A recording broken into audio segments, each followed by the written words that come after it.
Bon week-end chez vous, mesdames et messieurs. Vous êtes bien sur WAB Info Télévision pour ce décryptage du week-end. Voilà, nous sommes en train de finir en beauté cette semaine, toujours à votre compagnie, en train d'analyser, en train de vous informer, mesdames et messieurs, par rapport à tout ce qui se passe. C'est vrai, des violences qui gagnent toujours du terrain dans l'est de la République démocratique du Congo. Les gens qui sont à Goma, qui ont passé une nuit aussi agitée, il faut le préciser, c'est la grande information, mesdames et messieurs, de ces jours, c'est que Goma a connu une nuit aussi très agitée, une psychose totale dans sa partie nord où des crépitements, des balles, ou on peut dire même des armes lourdes et légères qui ont retenti toute la nuit à partir des 23h heure locale, 23h heure de Goma.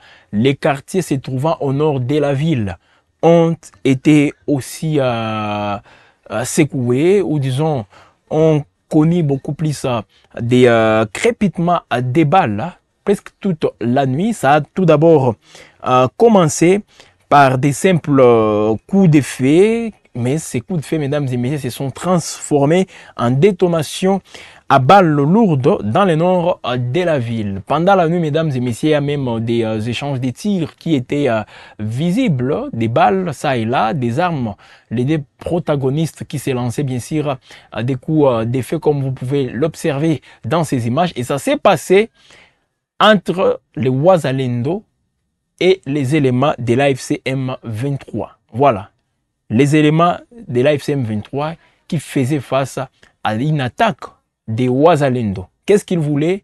On n'en sait pas encore trop. Jusque-là, aucune communication officielle, que ce soit du côté de l'AFC M23, le gouvernement congolais qui ne communique pas aussi, tout comme quelques bouches autorisées des Wazalendo qui ne disent rien justement par rapport à cette situation d'hier. Mais c'était des combats, c'était encore une fois des affrontements au nord de Goma, mais également dans les territoires de Nyiragongo. Alors, les quartiers concernés, il y a donc comme c'est au nord de la ville, parce que le territoire de Nyiragongo, comme je viens de le dire, hier vendredi 29 août, il y a aussi les quartiers Turunga, donc Turunga qui est dans les territoires de Nyiragongo, mais à Turunga, là, c'était encore très dur, mesdames et messieurs, parce qu'on peut quitter les quartiers beaucoup plus se trouvant au centre de la ville et s'est retrouvé dans quelques minutes à Turunga. Donc c'est très proche même du centre-ville de la ville de Goma.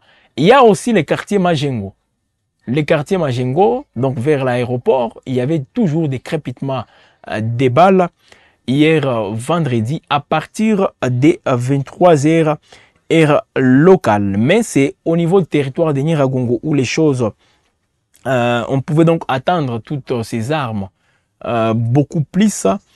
Donc, ce n'était ni des coups de feu, mesdames et messieurs, bien que ça a commencé par des coups de feu, mais ça s'est beaucoup plus transformé à des détonations d'armes lourdes et légères en ville de Goma. Donc, après cette nuit, comme je venais de le dire, beaucoup plus agitée par des tirs d'armes lourdes et légères, c'est toujours une psychose perceptible au nord de la ville, notamment Majengo Turunga est dans une partie du territoire de Nyiragongo. Alors, les matins de ce samedi, donc aujourd'hui, samedi 30 août 2025, des ambulances ont été même aperçues en train de faire des rotations vers les centres Kaged. Voilà, Kaged, c'est dans les quartiers Ndosho.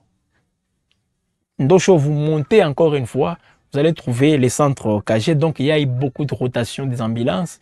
Alors, ça donne déjà l'image comme quoi il y aurait des blessés qui ont été acheminés vers les différents centres de santé pour recevoir les premiers soins.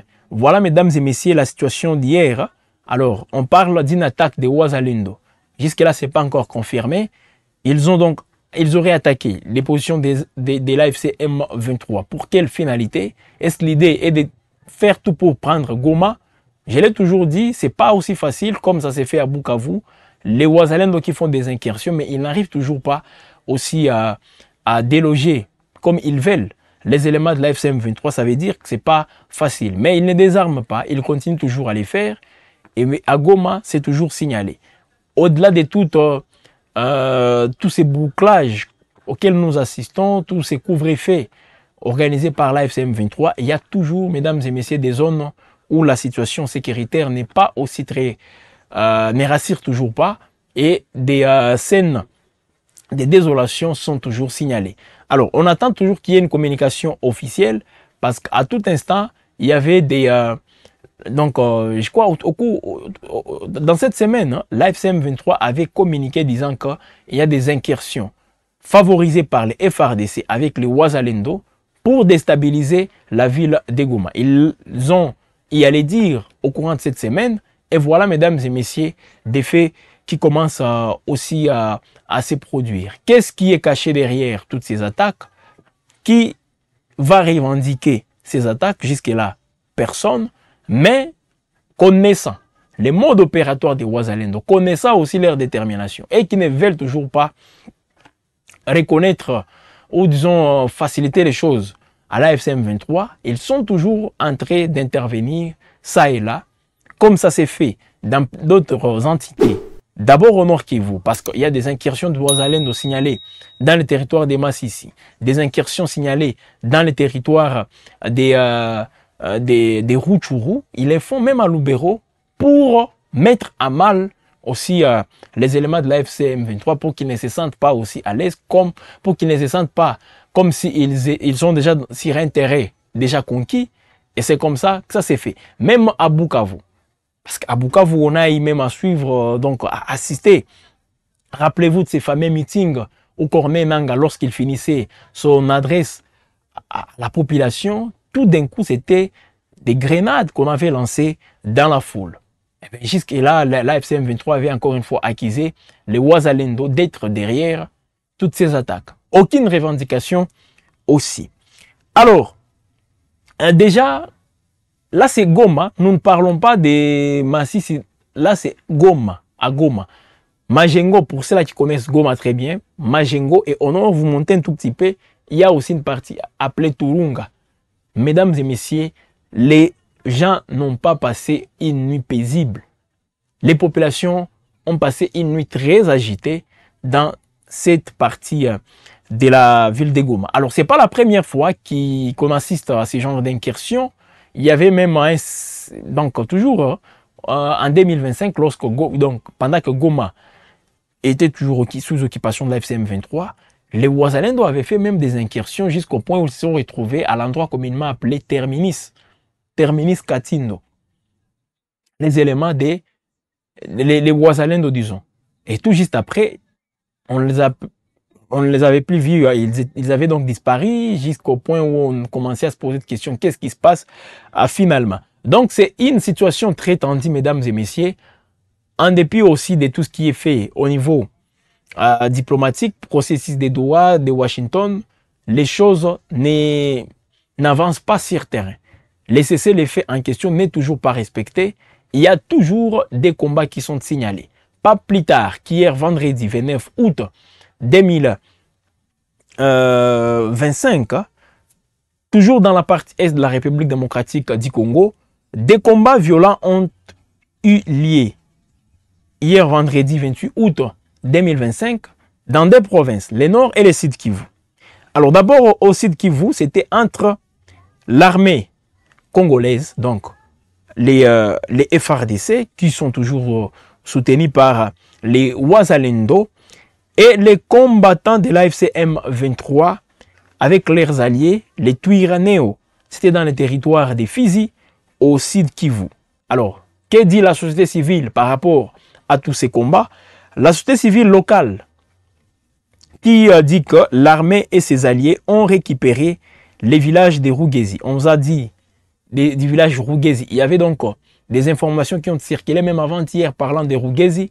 Alors, c'est confirmé, Rugezi est entre les mains des FARDC. Et Rugezi, j'ai fait une petite situation géographique. Rugezi est situé à une dizaine de kilomètres de Minembwe. Dizaines de kilomètres tout simplement de Minembwe. Alors, ces affrontements ont aussi entraîné un déplacement massif, il faut le dire, de la population pour la deuxième journée consécutives. Des détonations d'armes lourdes et légères qui ont donc continué pendant toute la journée et ont même continué donc à résonner dans la région, comme l'a indiqué bien sûr un responsable de la société civile dans le territoire des Fizi. Alors, c'est pas seulement au site Kivu, parce qu'au site Kivu là, il y avait aussi les AFC/M23 qui voulaient aussi se renforcer beaucoup plus à Minembwe pour éviter encore des pertes énormes après avoir perdu cette entité appelée Rugezi. Au nord Kivu, pendant ce temps, des accrochages ont aussi éclaté tôt le matin d'hier, vendredi 29 août 2025, entre l'AFC M23 et les FDLR.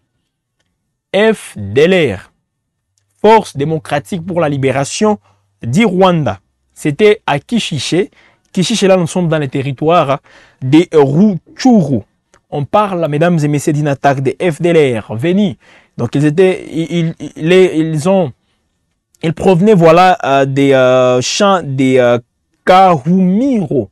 Les champs des Kahumiro. Et ils ont donc ciblé les positions de l'AFC M23 à partir de 5 h du matin, faisant des morts, dont une femme civile et un combattant M23.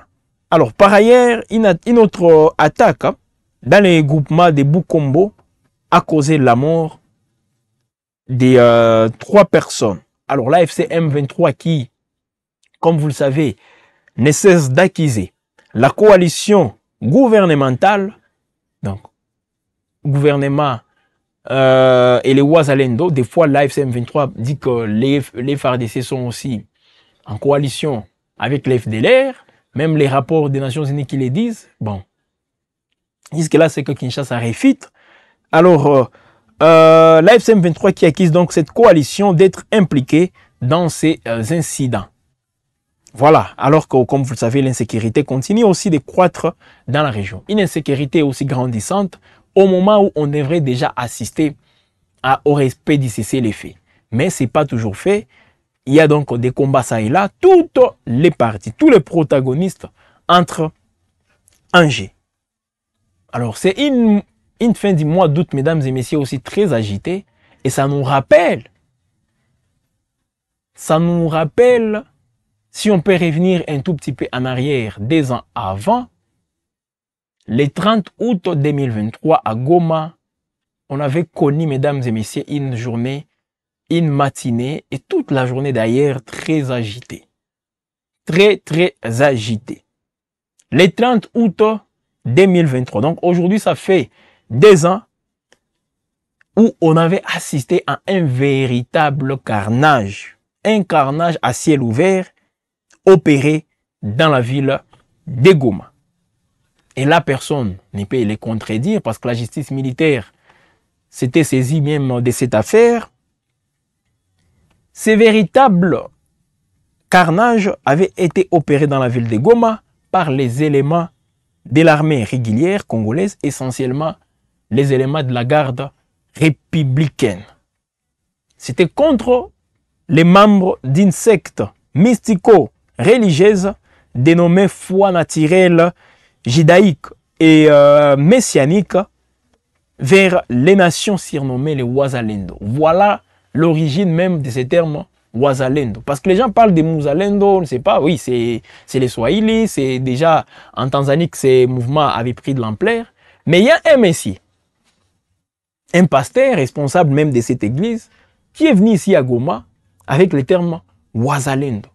L'idée n'était pas aussi de prendre les armes, je ne sais pas quoi, mais constituer un groupe de gens, une synergie où ils vont donc développer une certaine idéologie, ils auront donc la même idéologie pour dire, pour s'approprier aussi l'identité africaine.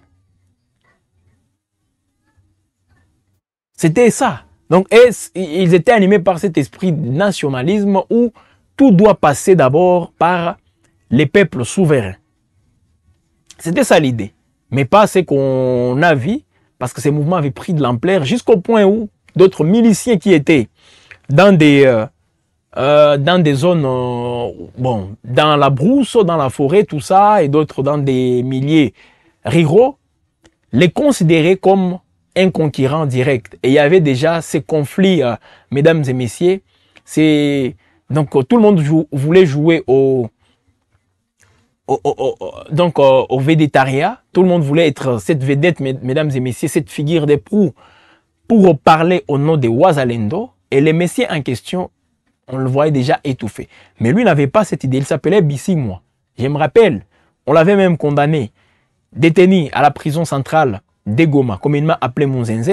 Et lors de l'entrée de l'AFC M23, le 27 janvier 2025, il était aussi parmi, donc il avait opté, donc il était parmi ceux-là qui avaient quitté la prison, libéré par une force majeure, il faut le dire ainsi, parce que les éléments des FARDC, avant d'abandonner la ville, ils avaient donc laissé les prisonniers quitter la prison centrale de Goma. C'est dans ce sens-là que les messieurs appelés Bisimwa avaient été, donc, avait retrouvé sa liberté. Mais on ne doit pas oublier cette date. Je l'ai dit toujours, le 30 août 2023, j'aurais même voulu voir le gouvernement central comme il est en train de faire, comme on le fait avec les génocaustes, comme on fait des célébrations pour la journée du 2 août, qu'on fasse aussi pareil pour cette journée. Pourquoi, mesdames et messieurs, on parle d'un carnage? Oui, il y avait un carnage à ciel ouvert de ces Wazalendo. C'est 30 août 2023, au petit matin, mesdames et messieurs, les membres de cette secte qui voulaient donc manifester en quittant leur temple se trouvant dans le quartier d'Osho, l'endroit communément appelé Nyabushongo, pour prendre la direction du siège de la MONUSCO. C'était quoi l'objectif? Ils voulaient aller demander le départ de la MONUSCO, la mission onusienne, et penser que la MONUSCO est en train de nous distraire, elle n'est pas en train de nous aider. La manifestation aurait été interdite à la veille. Les autorités de l'état de siège avaient lancé une interdiction, voilà, de cette manifestation en raison de l'état de siège, voilà, en vigueur dans la province. Sur leur chemin, les Wazalendo seront donc stoppés sans pour autant qu'ils se retrouvent dans les, donc, sur l'artère principale, mais dans les avenues, tout simplement, ils étaient stoppés par un dispositif sécuritaire, avant que plusieurs d'entre eux ne soient tués à bout portant par des éléments de la garde républicaine. On allait vous balancer les images parce qu'on a ces images, mais comme il y a toujours des restrictions, mesdames et messieurs, comme vous le savez, avec YouTube, on ne peut pas vous balancer cette vidéo. Mais on allait le faire. Donc, il y avait c'était en tout cas... Je ne peux pas parler d'un combat parce qu'on peut parler d'un combat lorsqu'il y a quelqu'un qui attaque et l'autre se défend. Mais là, les gens n'étaient même pas armés. Mais tout d'un coup, on avait tiré sur eux. Pendant la journée à Goma. Le 30 août 2023. Alors, on parle d'une centaine de civils tués. Des centaines de civils, je dis bien tués. Ces jours-là. Alors, la justice militaire à Goma avait pris cette affaire directement sous ses responsabilités et on avait vu quelques éléments de la garde républicaine être condamnés. Mais les gens voulaient qu'on aille un peu loin parce qu'un élément de la garde républicaine ne reçoit pas les ordres de n'importe qui et n'importe comment. Comme ils avaient agi dans ce sens, donc, il y avait d'autres instructions qu'ils avaient reçues venant peut-être de leur hiérarchie. Qui sait? Voilà. C'était à Goma, mesdames et messieurs, le 30 août 2023. Comme aujourd'hui, nous sommes le 30 août, on ne peut pas passer cette journée sans pour autant évoquer ces faits-là. Donc, nous les disons, et c'est toujours à Goma. Comme à Goma encore, dans la nuit du 29 au 30 août 2025, il y a eu encore des crépitements de balles attendus en pleine ville de Goma, au nord surtout de la ville, et les gens se posent des questions, qu'est-ce qui se passe? Les premières informations font état d'une attaque de Wazalendo contre les positions de l'AFC M23. Alors, l'AFC M23 ne dit rien jusque-là, tout comme les gouvernements, donc les FARDC, et même les Wazalendo. Mais on va en savoir beaucoup plus, et on va donc y revenir, mesdames et messieurs, pour vous donner d'autres détails. Nous sommes en train de vous inviter à vous abonner massivement sur WAB Info Télévision pour toutes ces informations. Vous avez la possibilité aussi de nous écrire, de faire des commentaires, mesdames et messieurs. Qu'est-ce que vous pensez de ces attaques de Wazalendo? Sont-elles toujours salutaires? Ou soit, ces attaques exposent beaucoup plus les paisibles citoyens, les paisibles populations? Dites-nous en commentaire, exprimez-vous, aimez. N'hésitez pas aussi de partager cette production. Nous sommes en train de dire merci à Thomas Zawadi qui nous a réalisé, mesdames et messieurs, qui a permis à ce que nous puissions arriver chez vous impeccablement. Merci, restez toujours connectés, passez un très bon week-end avec WAB Info Télévision, toujours à votre compagnie. Vous le méritez, mesdames et messieurs, et c'est ça notre mission, vous informer, vous mettre au parfum de l'actualité, vous aider à mieux comprendre ces actualités. Nous sommes WAB Info Télévision.